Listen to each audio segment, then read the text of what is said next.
All right. Okay, so thank you for the kind intro, Kelly. Unfortunately, Adam's not here today, neither is Cyril. Both had some family business to attend to, which is totally fine. Happy to present this independently. But of course, Adam being my advisor, I need to give him proper credit along with Cyril, who is co-first author on the paper I'm going to talk about today. So there's more than me, there's more than me just behind this project, but just to give them the shout out that they deserve.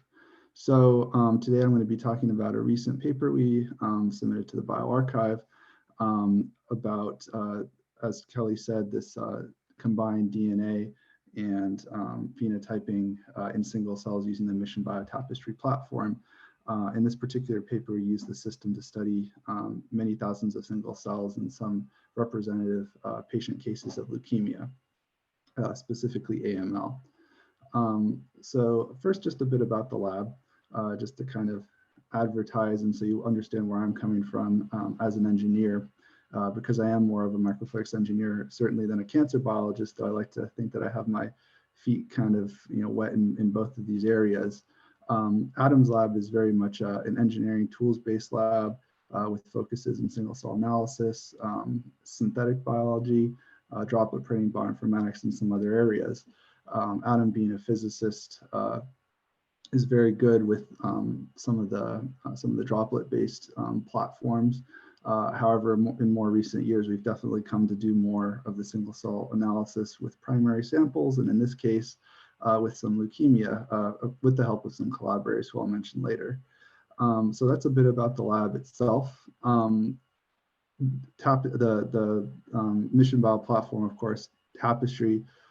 For those of you who may not know, Adam is one of the co-founders of the company, and like any other company, began, in some cases at least, begins in a lab. And I think through this series of publications, you kind of get the sense for what became of it, which was what we now call Tapestry. So of course, all of this work was done years before I entered the lab, but it's significant nonetheless. And I'm sure if Adam was here in my stead, he'd obviously be able to speak a little bit more in detail about that. But these are important milestones in the development of single cell DNA sequencing technology. And so again, Mission Bio came out of this series of publications and launched as a single cell targeted DNA genotyping platform based on microdroplet technology. Again, Adam, in our lab, we study microdroplets, so that makes sense. One of the things I want to mention is that as we transition now into the talk, which is again about DNA and phenotyping from the same cell in a single droplet, I want to speak about one other technology that kind of was developed along the line here, which is ABseek. That came out of our lab in 2017. ABseek is very similar in one way to CiteSeek and ReapSeek, for those who may be familiar with that. CiteSeek and ReapSeek combine single cell transcriptomic measurements with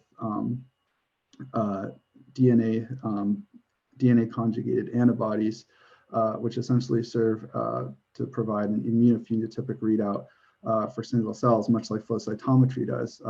But what that DNA tag does is it encodes that antibody signal into DNA sequencing space. And I think that we see more recently with a lot of these technologies that however we can take advantage of high throughput sequencing technology, which is getting very cheap and very high throughput, relatively speaking, we want to take advantage of our ability to do so. So here we have a technology in ABseek where simply put, we conjugate DNAs to antibodies, stain cells, and we're able to perform a multiplex measurement of immunophenotypes in droplets. CiteSeek, of course, and ReapSeek went a step further and combined this with single cell transcriptomic measurements, which are of tremendous value actually in many cases. But in some others, particularly in cancer, we're interested more in the genome in order to answer some of the questions about what is the mutation of these very specific genes, where more often than not, there are some familiar candidates, TP53 and so forth, that are mutated in the vast majority of cancers. And what does that underlying genotypic space mean for the phenotype of the cell? Well, that's the question that this new technology we developed can answer. Rather than give a single cell transcriptomic readout, what are the transcript levels? This now provides a link between the DNA mutations, as I said, and the phenotypes of a cell. And so that's where we come in here. I'm Ben. Cyril is a postdoc who worked on the project too in the lab. This is the title of our paper, also the title of our talk if you want to Google it, Joint Profiling of Proteins and DNA in Single Cells, reveals extensive proteogenomic decoupling in leukemia. And I'll explain a bit about what that means in a bit. But as I said before, essentially what ABseek, which is what we call a technology, DNA genotyping plus ABseek, what that means is we're taking now the regular core mission bio product, which is the Tapestry, the single cell DNA genotyping solution, and combining that with single cell immunophenotypic measurements, much like ABseek did, or like flow cytometry might do, but in the sequencing space. And so we're able to do some very interesting things with that. And that's the subject of my talk today. Sort of by way of motivating this talk, I think many listeners may be familiar with the value of DNA genotyping, particularly in cancer research that extends well beyond that, as well as the utility of flow and mass cytometry, particularly in hematology, such as for minimal residual disease measurements. But these two different tools, right, are never performed within the same cell. DNA genotyping more often is almost always done in bulk. And there are a lot of great drugs that work on specific molecular markers, right? If someone's mutated at loci X, we're going to prescribe drug Z for them, for example, just as an anecdote. Similarly, for flow and mass cytometry, we know we can say something about the broader population of cells. And all of this information together can inform diagnosis, therapy selection, and monitoring, but never has anyone looked at within the same cell at this scale, both the genotype and the phenotypes of the cell. So I like this little illustration from one of Nick Navin's reviews 5 or 6 years ago, and essentially you carry through the process of cell transformation into clonal evolution, and then it's more relevant to solid tumors, but metastasis. Those cells, right? Obviously, the mutations within something at this first time point are very different than something down the line, and that motivates the DNA genotyping side of things. But then, what phenotypic changes, for example, might allow a cell to intravasate and metastasize in the body? Maybe there are some phenotypic changes, or almost certainly are phenotypic changes associated with that. So that's one illustration of what I'm talking about here, sort of, in generalities. But in terms of leukemia, we have a very interesting platform now for studying what the hematopoietic profiles are in a patient, along with the mutations that exist in that patient's cells. And so ABseek, what it looks like experimentally, is probably very familiar to people who do flow cytometry, because it begins with an immunostaining procedure where rather than having an antibody fluorescently labeled, it's now labeled with an oligotagged antibody, again, to be able to read out in sequencing space what those immune phenotypes are.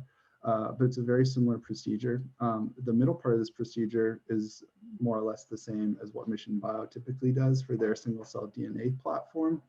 Although we have some special primers in there and so forth, nothing huge has changed. And then we just sequence separate libraries to get both the antibody and then the DNA libraries, and we combine those to do some interesting analyses. So I think that the experimental workflow really is actually quite simple, and we get a lot out of it.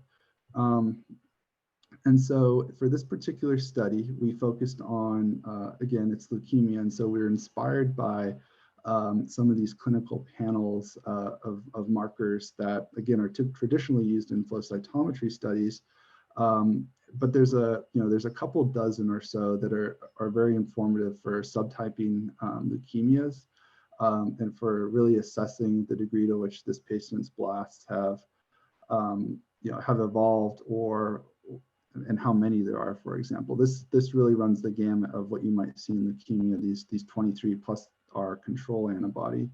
The DNA panel I had less of a hand in designing. This was actually supplied by Mission Bio, was available commercially before this project began, but it really does hit on most of the familiar targets in AML, and it spans 19 genes, 50 amplicons total, something like 14 KB of total sequencing space, if I remember correctly. So really the value in using a targeted panel is that you can look at those specific areas and not have to pick up a bunch of potentially non-informative junk. So the first step in this protocol, or I should say really in this entire project, was to validate first that what we were adding to the Mission Bio platform, namely the immunophenotyping capability, that didn't affect the DNA side of things, and also that it was true to what you might get out from a flow cytometry approach. So what we did was we used ABseek to process PBMC's peripheral blood mononuclear cells from a healthy donor. So really, we don't expect to find any relevant DNA mutations in the exonic regions we are studying in this panel, but we wanted to make sure that these immunophenotypes were true to what you might find in a typical patient's blood cell in blood. So this process again begins by staining and processing the healthy donor blood cells. And then a bit about the protein data processing. The protein data is much like what you might find in single cell RNA sequencing, meaning it's essentially a matrix of digital count data. So I have in one column, I have the counts for every cell of a given antibody, 1 through, in this case, 24. And then I have my many thousands of cells. And basically what this is this big table that I'm able to, in itself is very hard to interpret because it is this high dimensional data set. There's some correction involved here too, and there's more details on that in the paper. But much like what people do in single cell RNA-seq is we took this data and we visualized it in the form of a UMAP, which is a low dimensional embedding. And we get something that looks like this. And it's probably familiar to people who see a lot of single cell RNA-seq because there are these very well-defined clusters of blood cell subsets, and the proportions work out well for what you might find in a healthy patient. If we break it down a bit further by coloring by antibody signal, the lighter colors meaning it's more highly expressed. We can pick out a couple representative ones like CD3, marking the T cell population here. And then CD19, which is a classic B cell marker right over here. So we were happy with that performance on healthy donor, but again, it wasn't very interesting on the DNA side. We wanted to use this to probe more interesting biology in real patients. So that's when we moved to leukemia patients, and this is where our collaboration with Kathy Smith at UCSF comes in. Kathy Smith, along with Cheryl in her lab, are both hematologists who see patients at UCSF, and they've really been instrumental in getting this project off the ground because, again, we're more tools-based engineering lab ourselves, and so to have access to these patient samples was really key. So we thank Kathy for that. And so what I want to do for the rest of this talk is just touch on two sort of representative AML patient cases that we study in the paper. There's some additional stuff in the paper that I'll leave out for purposes of time, but I want to talk about two. And so in this first patient, I want to talk about a case where there's a very robust blast immunophenotype that persists across different therapies. And what I mean by robust is it doesn't change very much. First, a bit about the patient itself, themselves, I should say. 47-year-old male diagnosed with AML. There was an extensive treatment history that is not shown in very much detail here on this timeline. Mutations in DNMT3A, this DNA methyltransferase, and NPM1 were present at this relapse time point. One other thing I should say is the paper looks at several patients over several time points, which is I think is really a thing missing from a lot of single cell studies, where maybe they're afraid to have to integrate data from multiple time points, but there's not a lot of comparison between pre, post, treatment types of things, at least from what I've seen, particularly with single cell RNA-seq. So I thought what we published did a very good job of illustrating how some patient cells may change over time. And what we find in this particular patient is that a very rigorous therapy timeline seems to have really solidified the immunophenotypes of these cells, and I'll give more details on that in a second.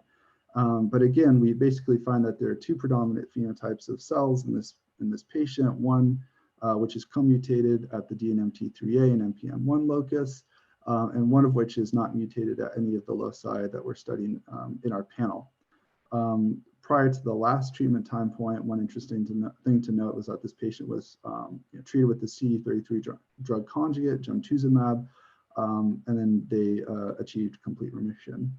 So what we wanted to do was think about how, in starting simple, look at this data in a way that makes sense to people who might traditionally be used to flow cytometry. And one way we can do that is just look at this as two-dimensional data as a scatter plot, more specifically in this case as a contour plot, yet enhanced with DNA mutation status. So what I mean by this is I'm going to show in just a second the expression levels of two different proteins, CD33 and 34, both myeloid-associated markers. And then on top of that, I'm going to show what the mutation status of all these cells were in the same space. And so again, CD33 is on the x-axis, CD34 is on the y-axis. I have, shorthand labels for what these quadrants might mean, but basically what you want to know is that anything that's CD33 positive is a myeloid marker, because this is a pan-myeloid marker. That's associated with a myeloid blast cell, and anything, which is CD34 negative and CD33 negative is typically thought of, if you were just looking at flow cytometry, as a healthy cell. And I think as a good validation for this data, we're finding that all of the mutant cells illustrated by these red contours lie in the CD33 positive space. And we see that this patient, again, the immunophenotype is fairly static, and it's the proportions, which are these numbers here in these quadrants, of where these mutated cells are located in each of these four quadrants. It doesn't change radically over time. Now, the numbers may change. We see that there's fewer mutated cells in the salvage therapy time point in our progression, but these cells don't necessarily have a plastic phenotype, which again, we could hypothesize could be due to the fact that they received such rigorous therapy, and they were fairly robust at that point, though that would probably require some additional studies to confirm. On our second AML patient, which I'm going to show in a second, we find a much different case where, in fact, the immunophenotype of a single DNA clone does change. And so this second patient is a 59-year-old female diagnosed with AML. She had mutations in the DNMT3A and NPM1 loci, much like the previous patient, although just at the diagnosis time point. Further on down the line, not only did this patient possess DNMT3A and NPM1 mutations, but there was this acquired 24 base pair FLT3 internal tandem duplication ITD. So what the clonality of these cells look like is there's either a wild type, which are not mutated at any of the loci, or cells that have one, two, or all three of these mutations. Essentially, what it looks like is just this subsequent, sequential acquisition of first DNMT3A, NPM1, and then FLT3 ITD mutations. And these vary, the proportions of each vary with diagnosis, remission, relapse, and then treatment after this FLT3 inhibitor, which is called gilteritinib. And I'm going to speak about gilteritinib in a second, because that's really where this interesting phenomenon we observe comes in. Gilteritinib is known, is indicated for FLT3 ITD mutated patients. which this one is, and they were treated with gilteritinib, and gilteritinib is known to induce a differentiation response in these blast cells. The exact, the exact differentiation route or the type of differentiation seems to be, seems to be at best kind of not fully understood. And so we elucidate some of this differentiation response in this paper, which I'll explain in the next couple of slides. So again, a patient who has multiple mutations along with this acquired FLT3-ITD at the relapse time point and then was treated by gilteritinib. So like I talked about earlier, one way to visualize this antibody data is to look at it in 2D space through the use of a UMAP transform. And we do that, and what we see are these kind of distinctive clusters. And so we thought to ourselves, well, these clusters seem very, well, they're certainly very obvious to us. So we've gave them shorthand labels for according to what what distinguishing marker they were expressing. So it's obvious to us that this red cell, this red cluster here is CD33 positive lymphocytes, and so that's the lymphoid cluster. The CD71 positive erythroid cells are over here, and they express CD71 very highly, and that stood out to us a lot. And we're looking at this, in the next slide here, and I'll explain why that's relevant. So again, going back just a second, this entire UMAP here combines all of the cells from all of the time points.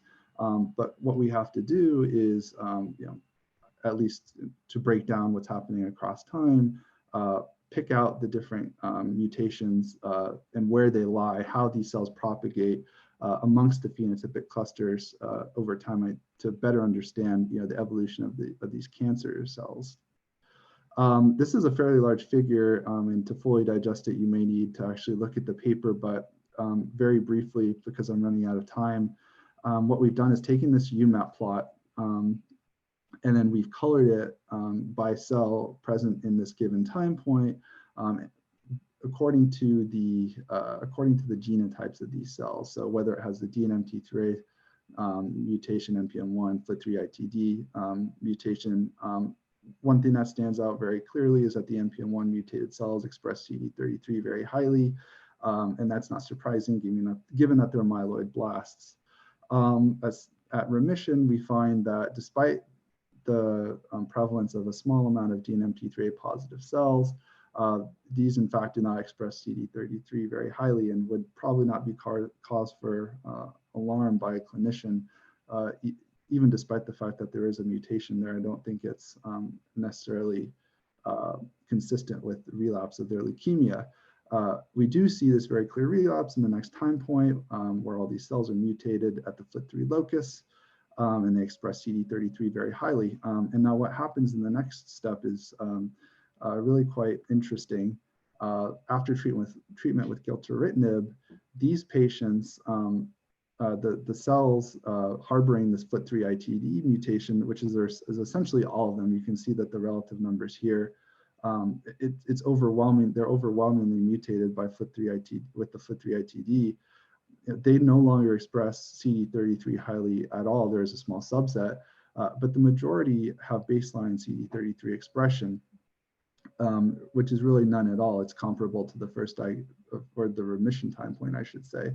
But what's very interesting is that the majority of these cells now lie in this erythrocytic cluster, which to us suggests that these cells, which were previously myeloid blasts, they harbor this FLT3-ITD, have now differentiated into erythroid-like cells. And we discussed this, with our collaborator Kathy, and looked up, relevant literature. And in fact, this is supported by recent findings. I have this paper here published in November of last year, where the author's conclusions do support ours, that patients on gilteritinib, this line here, this dotted line represents the percent of cells that are erythroid. It is very high for patients who are on this drug regimen. So there may be additional studies necessary to make firm conclusions about the mechanism here, but we do provide direct evidence using ABseek that this DNA clone is essentially shifting its immunophenotype in response to this therapy. And we show that in a very direct and concise way. And I think that's what really that's just a flavor of what we can get out of this technology. And so before I use any more time, I just want to acknowledge everyone in the lab who worked on this, particularly people who could not be here today, like Cyril and Adam, but also Harish, a radiation oncology resident in our lab, Kathy Smith's lab, and then everyone at Mission Bio who made this work possible. You can find us on the web at abatelab.org, and of course our funding sources are essential. So thank you, everyone. Thanks so much, Ben, for a great talk and overview of this exciting new technique and technology. So we had a couple questions from our attendees, and I would encourage everyone, if you have a question, please enter that in the Q&A box or the Zoom chat.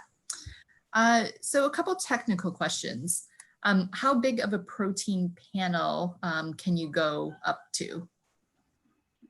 Yeah, I think, we get this question a lot, and other groups who I think are mainly performing site-seq have done up to a couple hundred. And I think it's really a question of how much you want to spend on this conjugation and the sequencing of these things. But the sky's kind of the limit, because these barcodes, you can get any number of combinations of those. So, and that's one of the true powers of this platform, is that you can really multiplex the proteins very, very highly. Huh. Just a follow-up question of my own. Do you worry about crosstalk of the antibodies with each other? That's a good question. I think it's probably one for someone who does more immunostating than myself. I would suspect not, but there's always some cross-reactivity possible that you should probably validate by flow if you have any concerns about that. Again, I'd leave that for the flow experts. Great, good idea. We had a question about the bioinformatics and the normalization process. Did you try different methods, and does it matter which method you use? Yeah. So that's a great question. I wish Cyril in the lab was the one who really tackled that part of the problem. I can say that, yeah, we did try a few different methods, and unfortunately, I don't know many of those off the top of my head. We tried commercial packages such as Seurat. I think are great at doing this type of thing. What ended up working really well for us was just a very simple linear regression. One very common phenomenon we observed was cells that are larger can have they have more protein just because they're larger. The surface area is larger. And so by regressing over the total number of both antibodies in a given cell barcode, and also the non-specific binding, because if you remember, I have the IgG1 control in there, basically looking at cells that have higher numbers of IgG1 non-specific binding, I can kind of down tune the rest of the panel accordingly, based on the assumption that cells that are larger also have a higher degree of non-specific binding. So regressing over some of those confounders, I think, really helped us. But I think for clearer details on that than what I just provided, I would definitely consult the methods section of our paper on bioRxiv. Great, thank you. All right, a lot of questions coming in. What sequencing coverage or read depth would you need for the antibody detection? Also a very good question. We liked to see that, so for example, all of these antibodies, some may or may not be expressed. There are some that are almost always expressed, one of those being like CD45. It's just a sort of a pan hematopoietic marker, as well as on other cell types as well. But for that, we like to see that it's normally distributed in terms of the number of reads we're getting across all cells. And we know that we've not sequenced deeply enough if this distribution is pushed too far to the left. I think, put in different terms, we'd like to see that we're sequencing, on an absolute level, something like at least 100 reads per antibody for the upper range, because some of these are very highly expressed. There's the additional question of how you titrate these so that some antibodies don't hog all of your reads. I think so long as you're able to make relative measurements of what cells are positive and negative, that's the key here, right? So maybe just throwing out one simple example, if my CD45 had a range of 1 to 100, and my CD15 had a range of 1 to 20, I think that's perfectly acceptable so long as everything is not at one end of the spectrum or the other, if that makes sense. So titration is a big part of that too. And I think that there's some other papers, such as the cell hashing papers that have been published. They explore that question in a lot more detail than I just provided. Great. Questions about the biology. So about the erythroid differentiation after treatment. How should the samples be processed during phycol then? Do I proceed to red cell lysis if I see a phycol pellet is red? Yeah, so we had the luxury of having these cells given to us after phycol centrifugation and so forth. We definitely, you don't want to see red blood cells in your sample. I have run whole blood. I've processed whole blood before and done other ABseek experiments not featured here, and I seem to get a lot of confounding sort of issues with both those and platelets. You should definitely do your red blood cell lysis up front, get all of that out. And then make sure platelets are appropriately centrifuged and density separated from the rest of the PBMCs. Yeah, you really just want to look at nucleated cells. So a follow-up to that question, if I do the extra lysis step, is it possible to remove the erythroid clone?